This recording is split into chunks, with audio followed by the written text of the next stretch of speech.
বেশি ঘুরে না।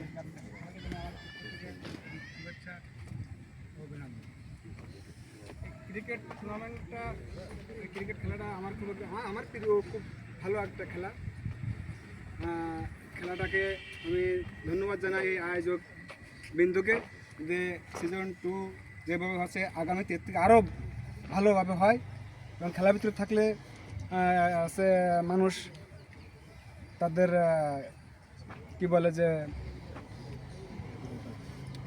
সেই খারাপ কাজ থেকে বিরত থাকে, খেলার প্রতি মন গড়লে মাদক মুক্ত থাকবে, এই আর কি। ধন্যবাদ। বিসমিল্লাহির রহমানির রহিম।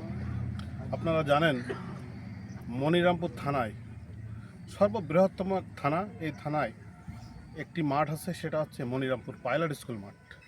এই পাইলট স্কুল মাঠে সবাই এই পাইলট স্কুল মাঠের দিকে কিন্তু তাকিয়ে থাকে, খেলার দিকে। এই খেলা দীর্ঘদিন মানে বিগত দিনে কয়েক বছর, মানে প্রায় 17-18 বছর এই মাঠে খেলা ছিল না।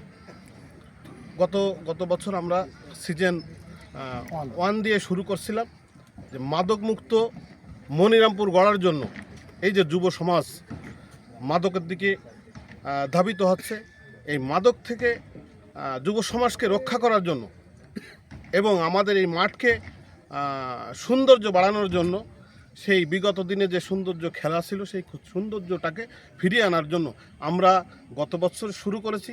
গত বছর যেভাবে খেলা উৎসাহ উদ্দীপনা দিয়ে আমরা এই মাঠকে ভরে তুলছিলাম, এবারও ইনশাল্লাহ গত বছরের তুলনায় এবার আমরা আরও অনেক সুন্দর করে তুলব, এই আশা আমরা রাখি। ধন্যবাদ আয়োজক কমিটিদের যে আমাকে এই সুন্দর আয়োজনে কথা বলার সুযোগ করে দেওয়া হয়েছে। খেলা বিনোদনের সবচেয়ে বড় একটা মাধ্যম বাঙালিদের জন্য, আর সেই মাধ্যমের সবচেয়ে জনপ্রিয় খেলা হচ্ছে ক্রিকেট। আর এই ক্রিকেট খেলা মনিরামপুরের বুকে বেশ একটা আকর্ষণীয় খেলা।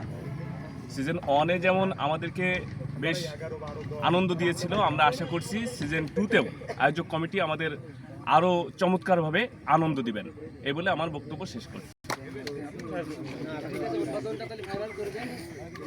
এই পাশে চেহারা দারুণ উঠতেছে, আমরা সবাই স্মার্ট তো। দেখতে হবে।